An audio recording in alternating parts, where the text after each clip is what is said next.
muchas gracias. Justo sobre eso que acabas de decir, el texto de hoy empieza con esto, de no olvidemos la noergia, ¿no? Dice, no es solamente noético porque, porque es un momento del intentum, el cual es noérgico, la intencionalidad es entonces un ergon físico de la intelección.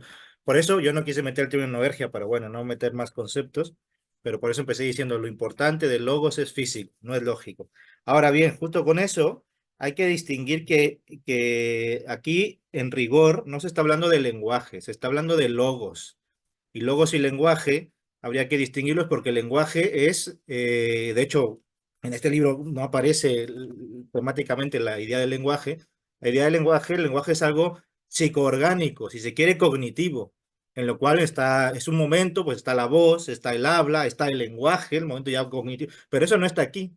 Eso sería lo que tradicionalmente sería psicológico, hoy psicoorgánico, si se quiere cognitivo. Pero el logos estaría en el momento de la lógica, o si se quiere, de la metafísica, y es ahí donde estamos, ¿no? En el intelectivo. Ahora bien, por otra parte, respondiendo a Giovanni, ¿no? Está teniendo claro de que de lo que, por lo menos de lo que yo voy a hablar, no va a ser de lenguaje, sino de lógica.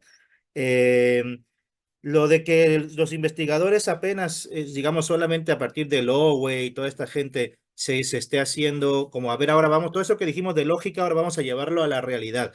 Eso es verdad a medias, es decir, yo creo que más bien desde sus inicios, Carnap estaba pensando que lo que decía del lenguaje era la realidad. Y eso está en la construcción lógica del mundo, porque precisamente cuando hablan del mundo como Wittgenstein, están entendiendo que ese es como digamos así, la representación de la realidad, la teoría figurativa de la realidad de Wittgenstein. Así que luego esto lo hayan querido transformar en una explícita metafísica es diferente, pero está desde sus fundadores.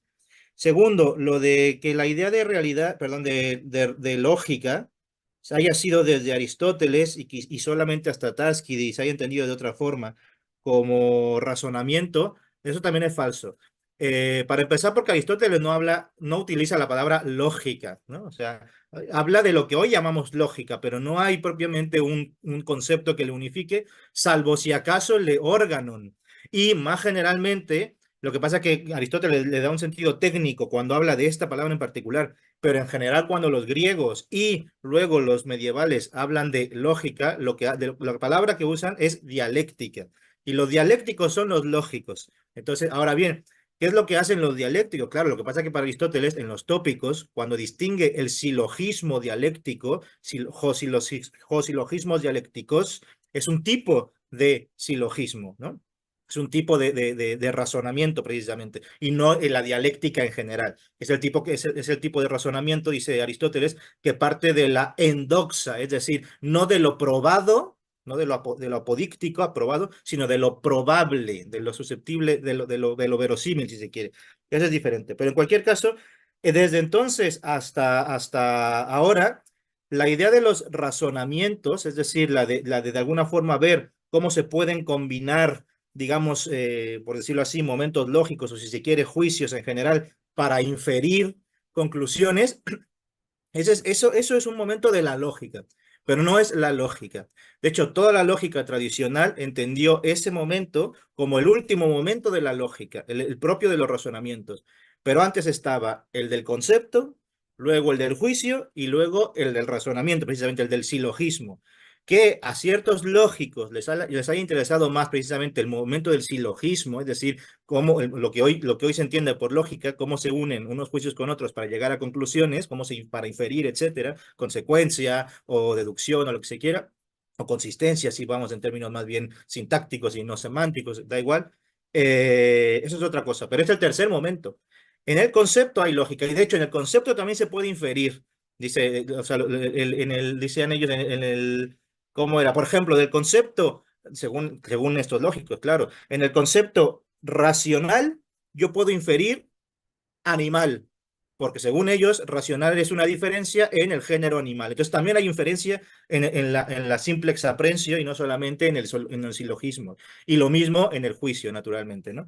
¿Cómo infieren el juicio? Pues, con juicios, pues precisamente mediante el cuadro de las oposiciones. O sea que lo de estrictamente, lo de razonamientos es un momento de lo que se llama en general la lógica, pero no es estrictamente la lógica. Yo acabo de decirlo, el propio Heidegger o este Hegel, etcétera, hacen libros de lógica que no van estrictamente por ahí. Y por último, que esto es lo que sí que más me interesa, volviendo al tema de los juicios posicionales, proposicionales y predicativos, en el caso de expuestos por Zubiri. Yo no sé si haya más, probablemente ya el que se dedica a la lógica física o lógica reológica, pues habrá que investigarlos o tal, ¿no? Pero hay que tenerlos bien claro, porque como traté de explicar en la presentación, y como el propio Zubiri lo menciona aquí, el juicio predicativo no es, como ha dicho Giovanni, no es solamente el de la cópula con el verbo ser. La cópula, o sea, el perro come salchicha, lo puse yo como ejemplo, yo no puse salchicha, yo puse carne, pero bueno, da lo mismo, y lo de salchicha fue de Giovanni. Eso es un juicio predicativo, porque lo que estaría diciendo Zubiri contra buena parte de la historia de la lógica, que como sabemos no nace con Frege, ni mucho menos, el verbo copulativo por antonomasia al que se reducen todos es el verbo ser. Y ya vi esto en retórica se llama elipsis verbal, ¿no? Entonces, los lógicos en general han creído que todos los verbos hacía algo que los lingüistas llamaron elipsis verbal, es decir, que todos los verbos de alguna forma se comen el verbo ser, pero está implícito. Eso es lo que no hay, ¿no? Por eso el perro come salchicha es un juicio predicativo, aunque no utilice el verbo ser. Y no hay ninguna elipsis verbal, o sea, está haciendo una conexión entre la salchicha y el perro, perfecto. Entonces, el verbo ser simplemente es una forma de conexión.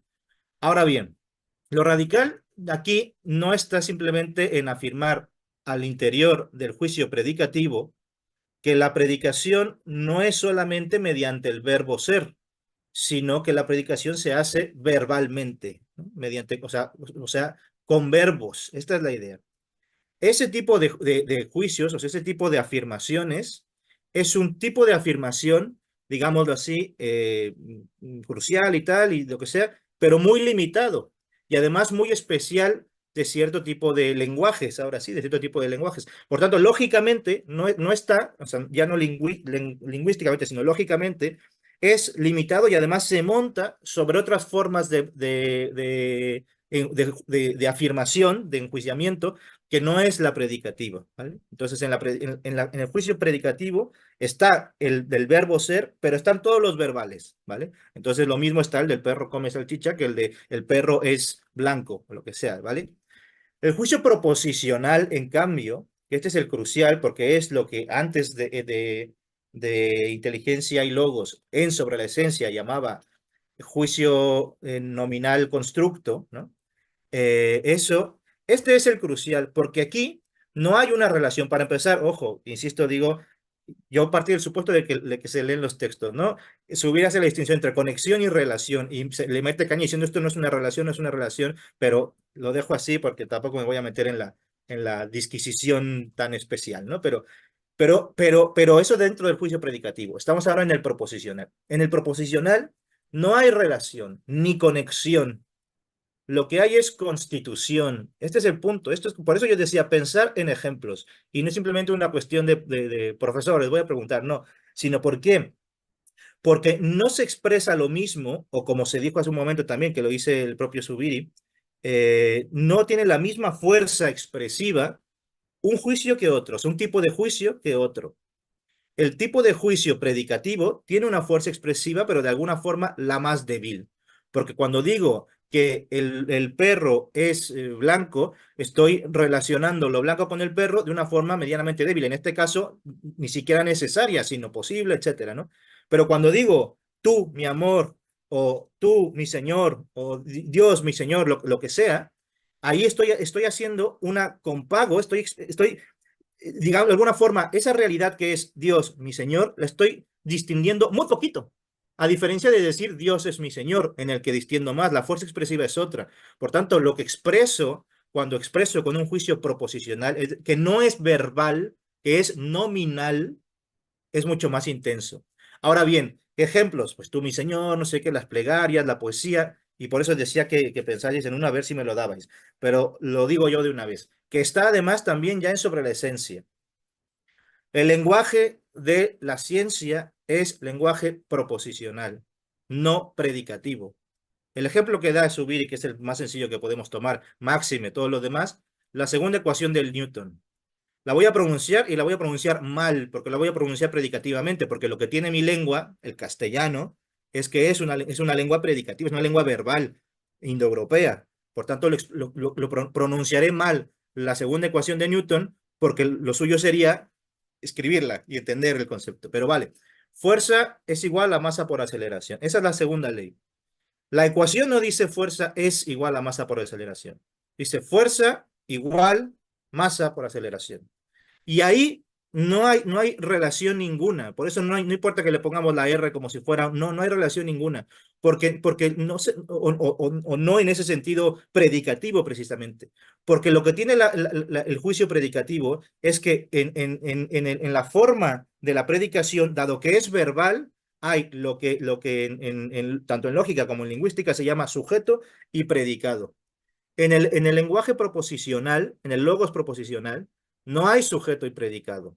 O sea, vamos, o sea, hay algo que se predica, es verdad, pero es de lo que se juzga y lo que se juzga, lo que acabo de decir. Pero no hay del verbo que les comunica, porque lo que hay es una compago compleja, precisamente. Fuerza igual masa por aceleración. De modo tal que yo puedo decir masa igual fuerza sobre aceleración, o aceleración igual fuerza sobre masa. ¿Y por qué puedo hacer esos cambios que no puedo hacer en lenguaje predicativo? Porque precisamente lo otro es un logos nominal constructo, ¿vale? Algo que dice sobre la esencia, y no lo dice aquí, es que precisamente este constructo, este nominal, de alguna forma también se da en lenguas no científicas, que bueno, que es el de, en diferentes lenguas se da, por ejemplo, lo que él llama las flexiones, que en realidad son las declinaciones. Una declinación, ¿qué es lo que dice? Cuando yo digo, por ejemplo, homini, ¿no? Homini quiere decir del hombre. Estoy declinando un nombre, un sustantivo, declinándole para que me diga algo más que el puro sustantivo. No digo solamente hombre, sino que digo del hombre. Ahí hay un estado constructo. Está también la preposición, ¿vale? Hay otras lenguas que necesitan las preposiciones, por ejemplo, del hombre, y está también el estado constructo, como precisamente el hebreo, que no necesita ni siquiera declinarse, ni mucho menos una preposición, sino que es otra forma verbal muy ajena a nuestros lenguajes indoeuropeos, pero en los que precisamente lo que hay es esa construcción de dos realidades, A y B, si se quiere, ¿no? Entonces, esta es la gran diferencia. Y el lenguaje científico funciona así. Y por último, el posicional es el que más fuerza expresiva tiene. Porque cuando digo libro, que no es lo mismo la palabra libro, el concepto libro, que el juicio libro, no es lo mismo. La palabra libro es una etiqueta. Unos dicen libro, otros dicen book, otros dicen book, eso es una palabra que depende precisamente de las historias, las sociedades, etcétera. El concepto es otra cosa. Es lo que Zubiri llama objeto, por eso dice, no deberíamos llamarle sujeto, deberíamos llamarle objeto, porque es el objeto intencional en el que piensa Husserl, porque es el pensamiento en el que piensa Frege, porque es la proposición de la que luego habla la filosofía analítica. Esto es la entidad mental, si se quiere. Ese es libro, pero ese es el concepto. Pero otra cosa es libro, así, con exclamación, como se pone en el texto. Porque lo que estoy diciendo ahí, nuevamente entre comillas, es esto es libro. Pero nuevamente no es una especie de elipsis que lo que quiere decir esto es libro. No es una separación así, es todo comprimido. Por eso es el que más fuerza expresiva tiene de la propia realidad. Porque estoy diciendo que esto que tengo aquí enfrente es lo que en términos de concepto entendemos por libro. Es decir, todo el concepto llamado libro, cuando digo libro, está ahí actualizado. Por eso no desprende nada, por eso no hay A y B en el esquema que os ponía hace un rato. Porque no hay A y B, no hay desprendimiento del libro es blanco, el libro es grande, el libro o libro, bueno, no, ni siquiera eso, es simplemente el libro, todo está ahí. Y esta es la fuerza expresiva, y es un juicio. Por eso cuando se dice fuego, no es lo mismo la palabra fuego, fire, da igual, que el concepto fuego, que el juicio fuego. Eso es fuego. Eh, Porque, insisto, lo que actualiza es una intención. Y esto es lo significativo. Juicio posicional tiene mayor fuerza expresiva porque no, vamos a decir, no desgaja la realidad de lo aprendido. Simplemente toda la dice de golpe. Lo que pasa que justamente al tener mayor expresión, pues de alguna forma se complica a la hora de hablarnos, ¿no? Por así decir, cotidianamente. Lo mismo, y lo segundo, el proposicional también tiene fuerza expresiva, pero no tanto como la posicional. Claro, tú, mi amor, ahí está todo junto. Lo que pasa es que aquí ya hay tú y mi amor. Y luego la predicativa es la que menos fuerza predicativa, la que menos fuerza expresiva tiene, porque ahí sí que relaciona o conecta dos aprehensiones, A y B, diferentes. Ahí está, ¿no? Esto es el punto. Y esta es, creo yo, lo crucial de esta otra lógica, o sea, de entender que no solamente que ya estamos en realidad y tal, que eso más o menos deberías tenerlo claro si estamos en el segundo tomo, sino más bien el que los logoi, estos juicios, primero, contra lo que buena parte de la historia de la filosofía, incluso la contemporánea, no todos los juicios son predicativos. Y es más, en muchos lenguajes, no puede la lógica ser predicativa porque los propios lenguajes no son predicativos, ¿no? No son especialmente verbales. Pues eso, como el hebreo, el chino, el náhuatl, lo que sea, ¿no? Entonces, eso es primero, que des- descentralizar de la lógica un lenguaje indoeuropeo, ¿no? O sea, la lógica no puede estar pendiente de un lenguaje, ¿no? Si en todo caso, de las formas diferentes del primero. Y por otra parte, que ya en la propia lógica, independientemente de los lenguajes, hay por lo menos tres formas logales de afirmación que varían en fuerza de expresión, es decir, varían en la fuerza como la realidad se afirma más en el juicio posicional, se afirma un poco menos en el proposicional y mucho menos en el predicativo, se afirma menos la realidad como es, y que cada uno está montado sobre el otro. Esto es, no podríamos tener juicios predicativos si no pudiésemos antes proponer.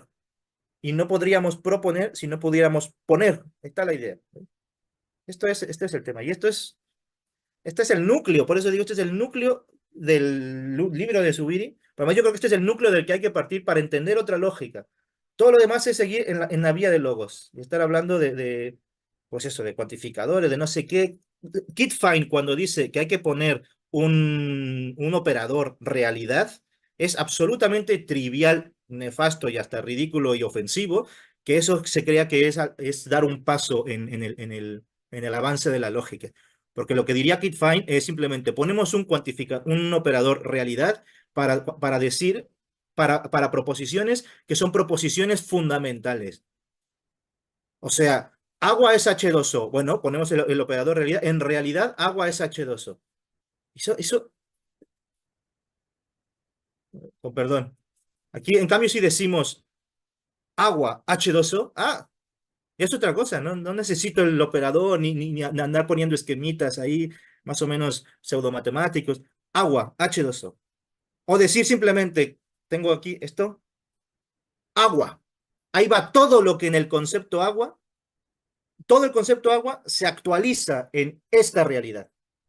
Si es H2O, si es alcalina, si es no sé qué, si es inodora, todo el concepto agua va en agua, exclamándolo. Entonces ya lo que me está diciendo es precisamente que esa aparentemente palabra no es una palabra, sino un juicio en el que toda la realidad acuosa se está expresando. Y ya está, no hace falta ni operadores, ni cuantificadores, sino en ver cómo los modos, como dice, los modos de afirmación, posicional, proposicional y predicativo. E insisto, el proposicional es, si se quiere, el posicional es nominal. Solamente hay un nombre. Lo que pasa es que el nombre no ejerce la función de ónoma, sino de logos, precisamente. Es decir, no de nombre, sino de juicio. En el proposicional también es nominal, pero hay al menos dos nombres. Aquí es la diferencia del posicional, porque hay una actualización respecto de otra, pero sigue siendo compacta.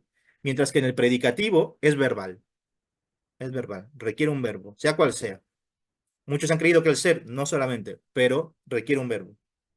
Y eso es. Nacho,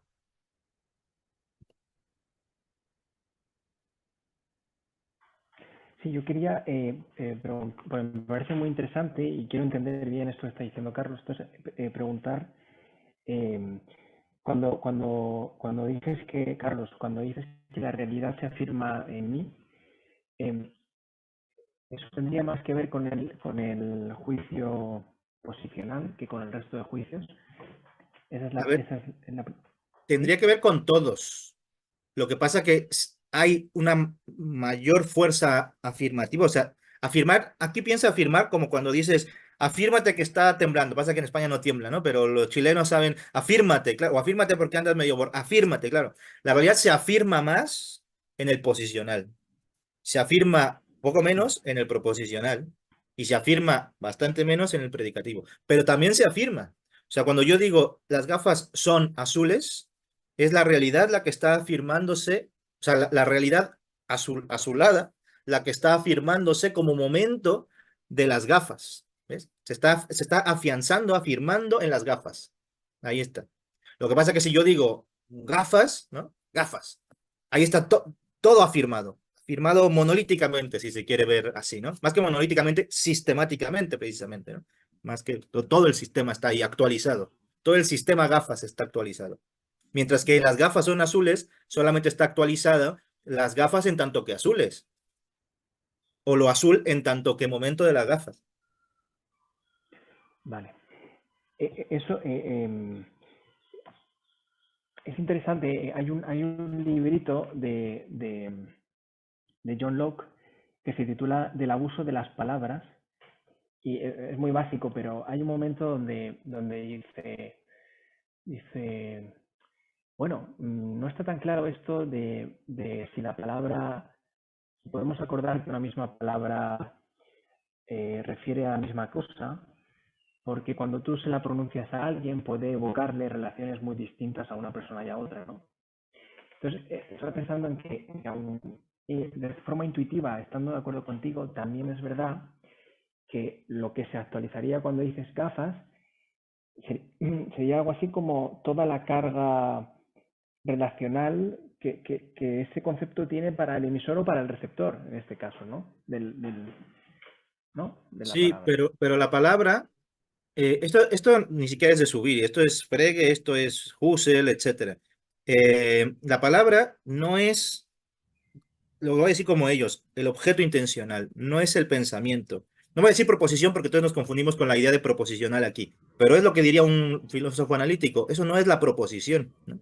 La palabra es, por eso es que si yo digo manzana, apple, etcétera, son palabras que refieren a un único objeto intencional. Lo que tú estás diciendo, lo que pasa es que si yo digo manzana, a mí me puede remitir a una manzana y a otro, por su historia de aprendizaje, pues le remite, no sé, a fuego o lo que sea. Vale, sí, pero en cualquier caso, eso dirían ellos, esto es psicológico. En términos lógicos, el objeto intencional al que me estoy refiriendo yo con manzana es otro que aquel que ha entendido por manzana fuego. Ese es otro objeto intencional. Por eso ha confundido, o bueno, ha mezclado, si se quiere, la palabra con el concepto, con el objeto intencional, con el pensamiento. Der Gedanke, que decía Frege. Eso es otra, eso, por eso les llevo, a todos estos les llevó al idealismo. Porque decían, ese objeto intencional no depende de las palabras, ni es de la psicología, según esto, claro, ¿no? Ni es psicológico. Y en buena parte tienen razón, ojo, lo que no Los, tienen los, razón es creer los que tienen que... contenidos sí que se alimentan de la experiencia. ¿Cómo? Los contenidos del objeto intencional sí que se alimentan de la experiencia, tienen que Claro, pero eso captarse en virtud de la sería experiencia. psicología. Bueno, y no solamente para ellos, para la propia lógica aristotélica que yo decía, eso es psicología. Luego ya está el momento de la lógica. La psicología es, digamos, lo que aquí se llamó la aprehensión simple, la simple aprehensión. Es cómo concebimos, cómo llegamos a generar el concepto. Y eso depende de la cultura, de la historia, todo eso que veíamos. Y por eso peripsige de Aristóteles trata de, entre otras cosas, pues de la creación del concepto, ¿no? Pero luego ya, ¿qué se hace formalmente con los conceptos, con los juicios y con los razonamientos? Eso ya es lógico, ya no es... Y entonces, claro, Russell o Frege o Husserl o tal dirían, ¿cómo usted ha llegado a un concepto? Según ellos, eso es filosóficamente irrelevante, o por lo menos lógicamente irrelevante. No estamos metiendo eso, sí, eso es psicológico. El tema es que hay un objeto intencional al que nos podemos referir con la palabra que quieras yo con Apple, él con manzana o él con fuego, pero tenemos el mismo objeto intencional y ese objeto, ese objeto intencional, ese concepto, ese tal, pues tiene unas estructuras a priori, si se quiere. Que sí, que Husserl le llamará a priori, Frege le llamará lógicas, etcétera, ¿no? Pero tiene unas estructuras que no dependen de los sujetos. Ahora, aquí lo interesante, creo, la lógica física, en este caso, no es solamente es que sí que te aceptaría que los propios conceptos han venido, tienen una génesis psicológica, si se quiere, sino que ya a nivel lógico, eh, aquello a lo que refieren, esos objetos, que se me fue ¿dónde lo decía? Bueno, eso es aquello a lo que refieren esos objetos, aquí está, fíjate, el mal llamado sujeto del juicio es aquello real de lo que se juzga, el A en los esquemas, ¿no? La A. No es propiamente sujeto, sino objeto del juicio, claro, es objeto del juicio, es aquello sobre lo que va a recaer, eso es objeto, ¿no? Aquello sobre lo que va a recaer el enjuiciar. Vale, por eso es interesante, porque aquí objeto en esta frase se estaría utilizando no como el objeto intencional, no como el Gedanke, no como el tal, sino simplemente como aquello de lo que vamos a juzgar. Y esa A es algo real, de la que juzgaré realidad. En, la realidad de las gafas es azul, ¿no? En este caso. Y este es el punto.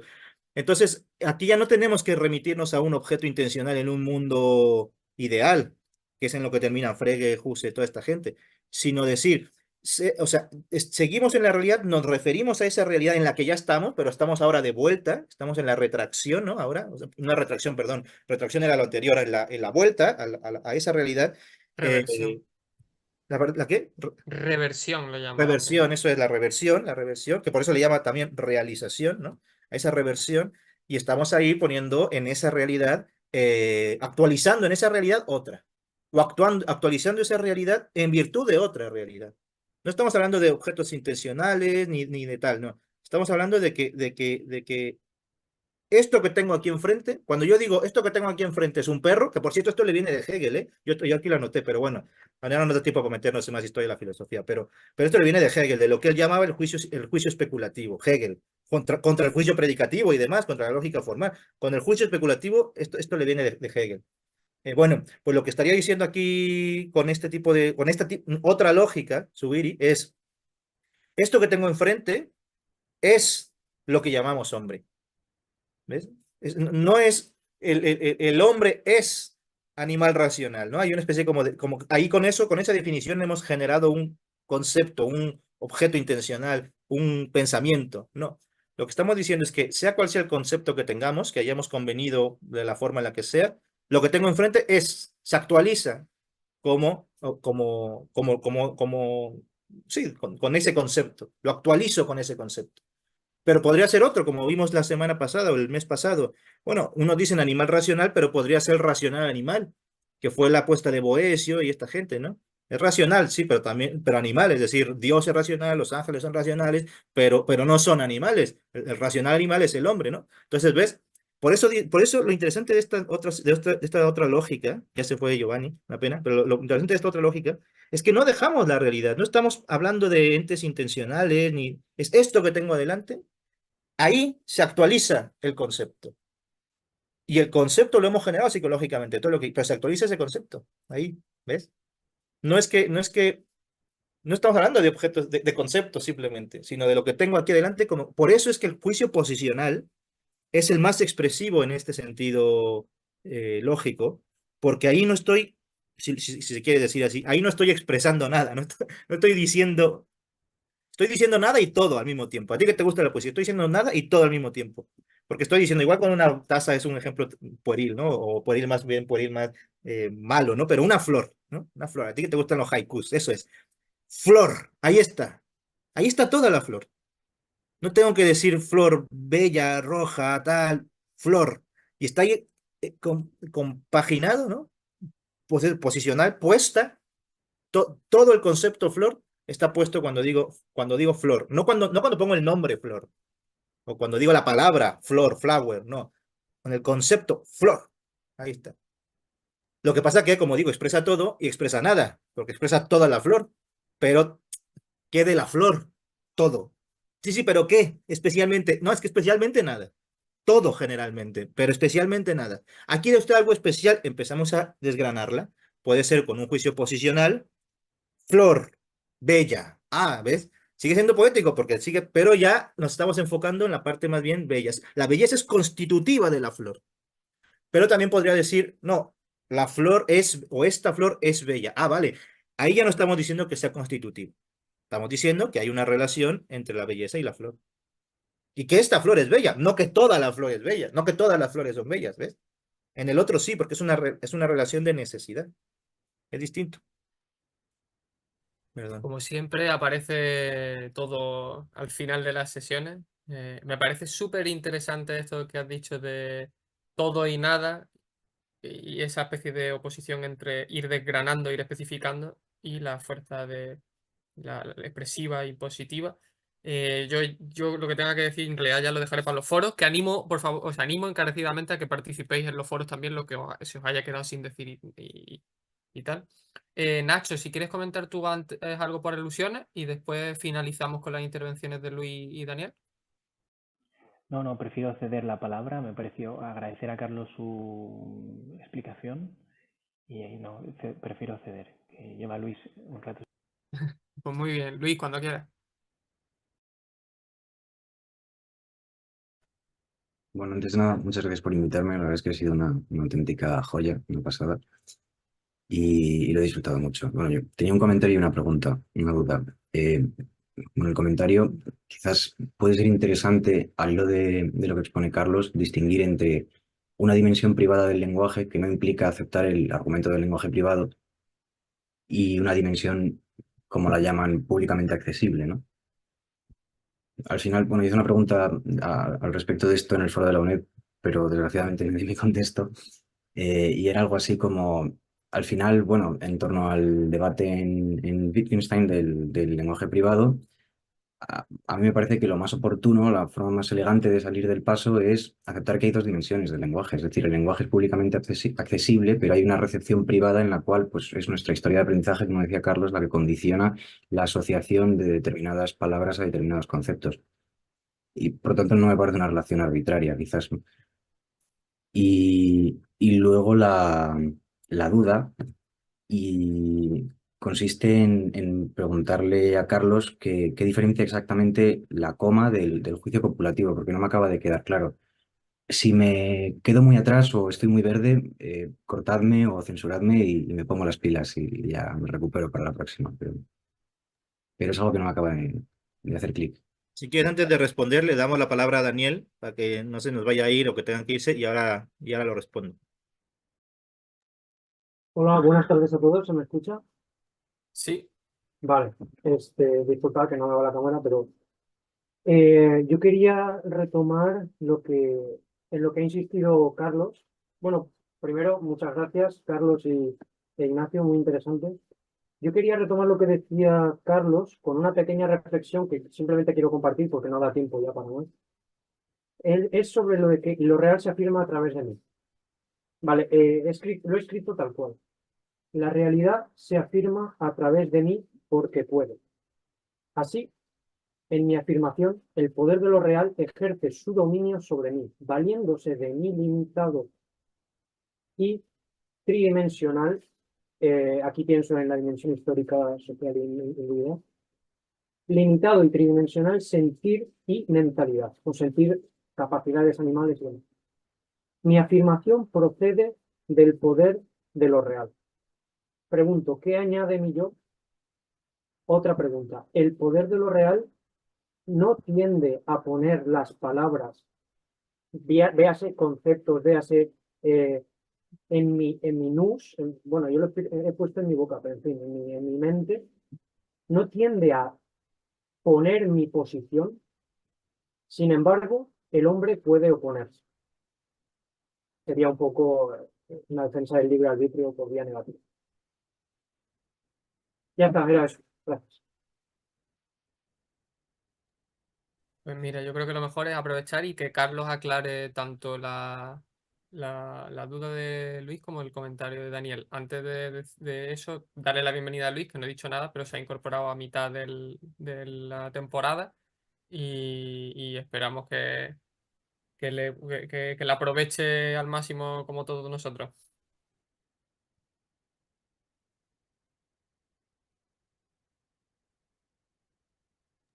Ahí, he puesto otra vez el esquemita para responder lo de Luis, pero quiero comentarle un poco primero a Daniel. A ver, si no te entiendo mal, tu pregunta es un poco qué es lo que añade el nosotros, no el yo, ¿no? Sino nosotros, de cada persona, y luego, y junto con eso, que si no es arbitrario al final lo que uno puede añadir, ¿no?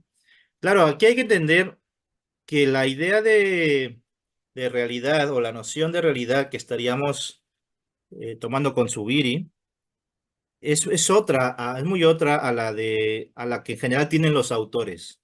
No me voy a meter especialmente en si es en realidad la que tenemos en la calle o no. Yo creo que sí, y podría intentar demostrarlo, pero ahora mismo no es mi interés. Pero sí respecto de otros autores, porque los otros autores nos dicen que la realidad son, voy a decir todo con lenguaje lato y así, ¿no? La realidad es lo que está ahí, externo, las cosas que están ahí. Y luego ya entonces, pues eso, vienen todos estos problemas de si lo represento, de si mi lenguaje se adecua o no se adecua, sí. Pero si la realidad no es eso, que esta es la otra cuestión, por eso le dedicamos tanto a subir y a filosofía fundamental y tal, porque la realidad no es eso.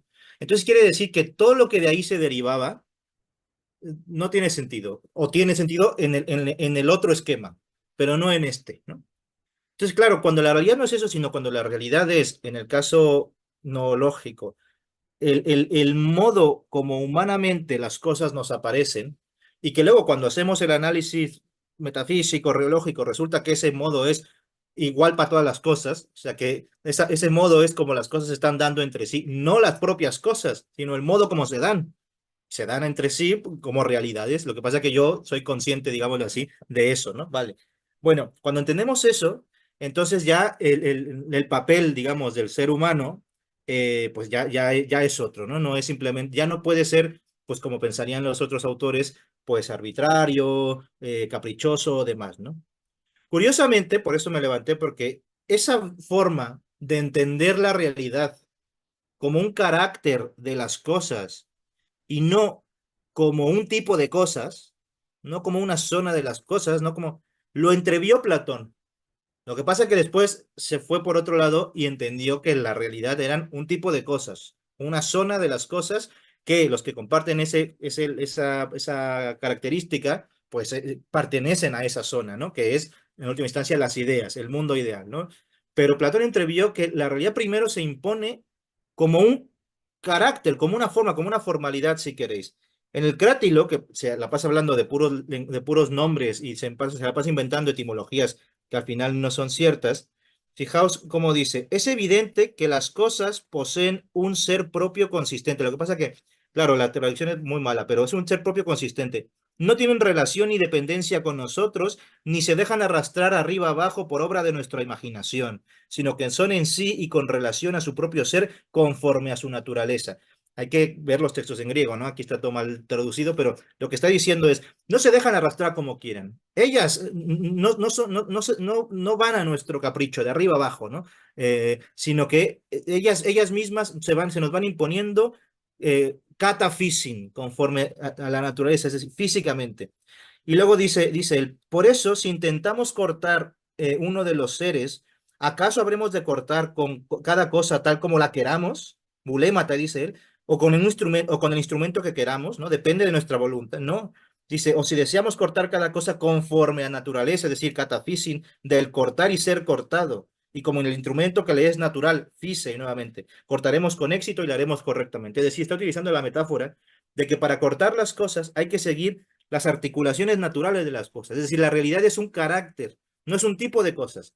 Lo que pasa es que, insisto, luego ya el Platón más maduro, esto es un diálogo más o menos de juventud, pues está pensando, ya tiene otras soluciones que tristemente estuvieron mal, ¿no? Pero este es el punto, es un carácter de las cosas. Por tanto, es ese carácter el que nos va a llevar el que nos va a impulsar a poder afirmar o de alguna forma, a poder ser receptáculos, si se quiere, de la realidad para que ella se afirme de cierta manera y no de otra.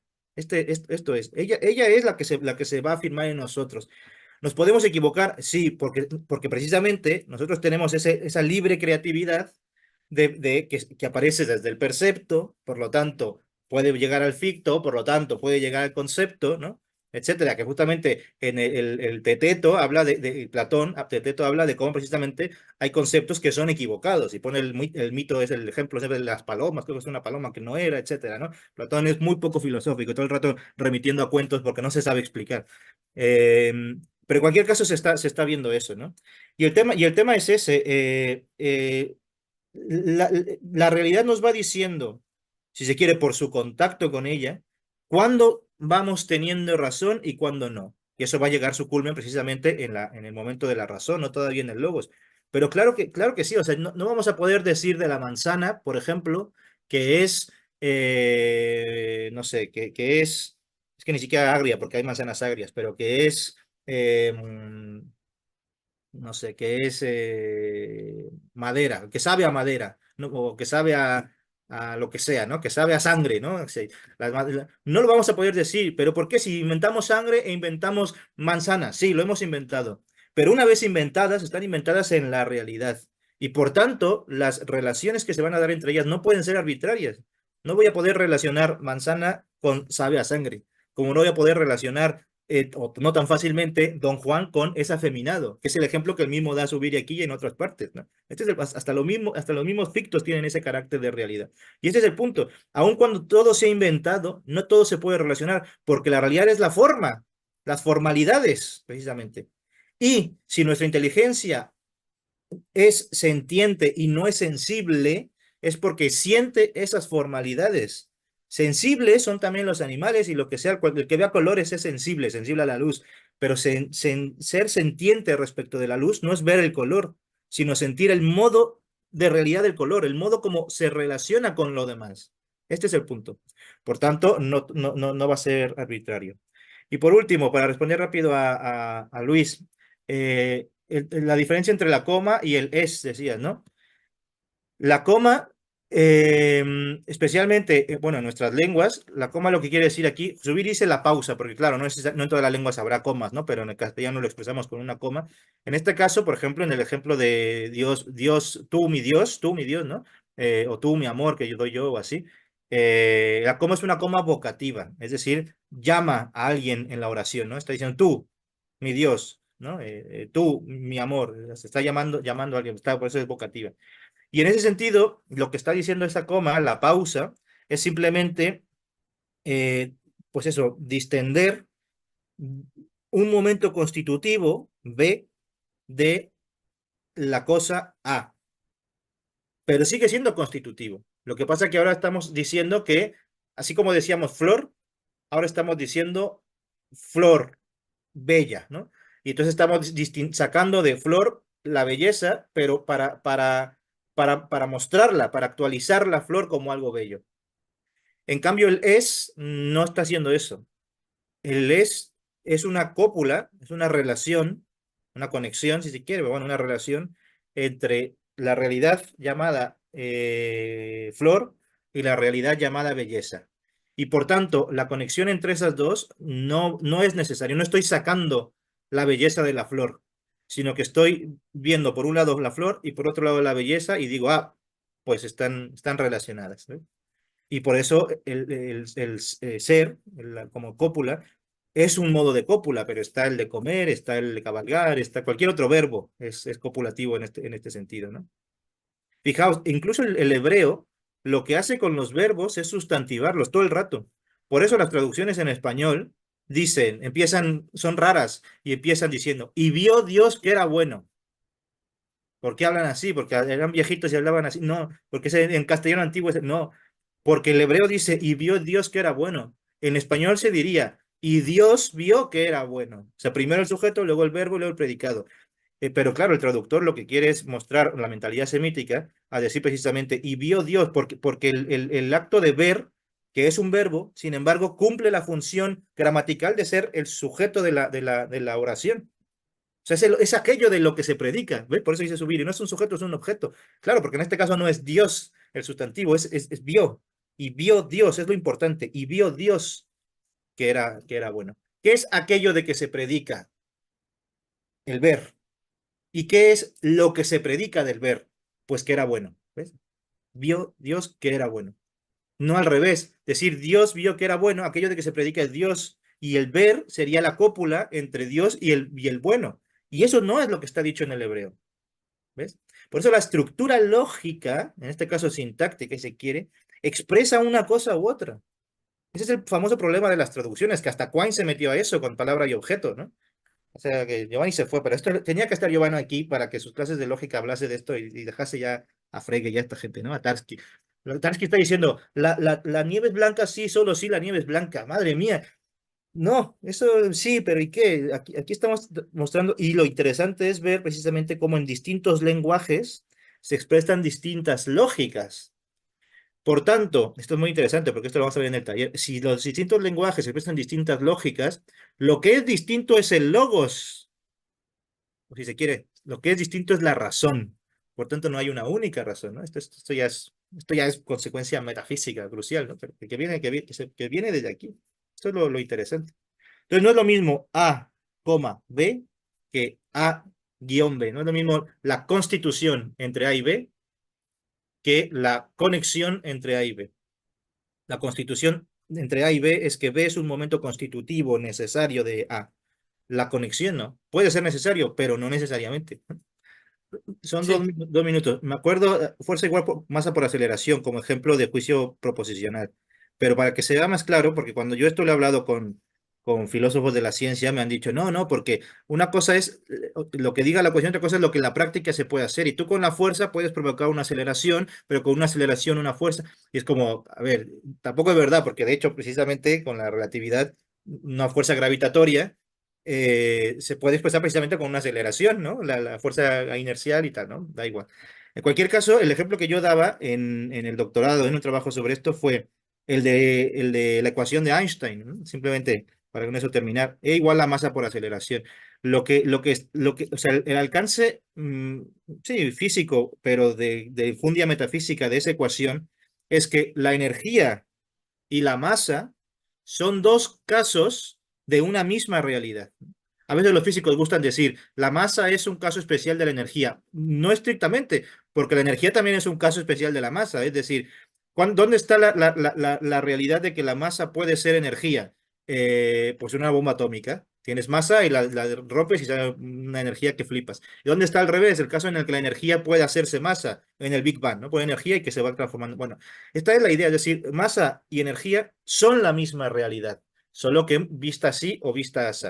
Bueno, pues la ecuación E igual a mc2 es un juicio proposicional, o sea, es un juicio, tiene una forma lógica proposicional que precisamente no se puede expresar como un juicio predicativo, ¿ves? Porque no estamos relacionando la masa con la energía, porque son la misma cosa. Lo que estamos haciendo es que ese mismo sistema, llámese X, llámese bisvirulito, ese mismo sistema bisvirulito, lo estamos distinguiendo un poco entre energía y masa. Entonces, por eso estamos diciendo constitutivamente masa, energía. Energía, masa. Esta es la idea. Y la muestra, pues es lo que acabo de decir, la bomba atómica y el Big Bang. Esto es lo crucial, ¿no? Así que bueno, ese ejemplo es creo yo más claro que el de la segunda ley de Newton. Y ya, ahora sí ya me callo.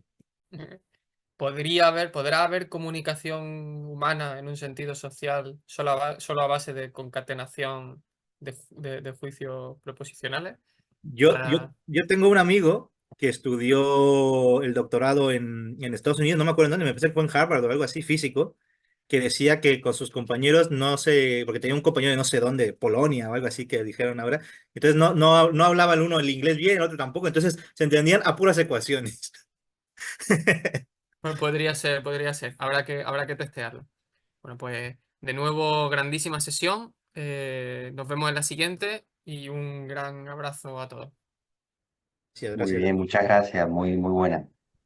Muy buena. Y todas las lenguas no verbales también, También. no especialmente De verbales. hecho, de hecho, por ejemplo, Celina comenta que en los congresos, cuando tienen que dar las comunicaciones en inglés, es muy básico el inglés que dan, porque presentas tú la fórmula y simplemente vas bajando, entonces la gente te sigue, ¿no? Claro. No hace falta. Y también las articulaciones naturales. Ayer en artes marciales practicando, decía el hombre, pues es que no puedes, el profesor, no puedes hacer la técnica si no vas al pliegue del brazo, o sea, la articulación natural, ¿no? Claro, Y es curioso, y tú dices, es verdad, no puedes forzar si no tienes que llegar donde es, si no, no hay articulación, no hay luxación, vamos, ¿no? eso es, si no rompes, ¿no? Rompes el brazo. No, pero habría que ver especialmente las lenguas no indoeuropeas, porque aunque puedan tener verbos, no son especialmente verbales, que es lo que acabo de decir del hebreo y tal, ¿no? Y bueno, yo del náhuatl no sé básicamente nada, pero me da la impresión que va por ahí. Del verbo ser definitivamente no lo tienen. Y otros verbos los tendrán, claro, pero habrá que ver si su sintaxis es verbal y no necesariamente. Esa parodia que hacen luego en las películas, ¿no? En las antiguas, de iban los indios y decían yo perro sentado, ¿no? Tal, yo lobo plateado. En vez de decir yo soy lobo plateado, claro, eso es porque el occidental entiende con su lengua indoeuropea, entiende que le falta un verbo, que le falta algo, ¿no? Pero no le falta. Podríamos decir, a ti te sobra, ¿no? Pero ni te falta ni te sobra, sino que son formas distintas de expresión. Insisto, cada una tiene su lógica, ¿no? La lógica predicativa es otra que la lógica proposicional y que la lógica. No lo que se entiende hoy en lógica, porque lógica predicativa es la de primer orden, la proposicional de orden cero o al revés, ¿no? Pero no es eso, sino que quiere decir lo que acabamos de ver en el esquema. Y bueno, ya está. Vámonos, que hay mucho. Esto podría seguir. Demasiado. Si estaba pensando yo si podría haber lenguas que fuesen solo verbales. Y eso da para escribir un Quién sabe. legendario, un rollo Tolkien. Las lenguas naturales se han dado siempre siendo nominales, o sea, poniendo nombres, y ya sabes eso que se dice evolutivamente, Sustantivando. claro, sustantivando, y aparte empezando a muchos de onomatopeyas y tal, ¿no? Pero siempre son nominales, o sea, casi que no hay lenguas solo verbales, por decir así, ¿no? Porque surgen así. Pero, se me había olvidado, se me lo que iba a decir. Eh, no sé, que la lengua surge nominalmente y, bueno, eso, y que los verbos son desarrollos Verbalizaciones, posteriores de sí. nombres, ¿no? De nombres. Pues para darle vuelta. Bueno, voy a parar la grabación. Sí.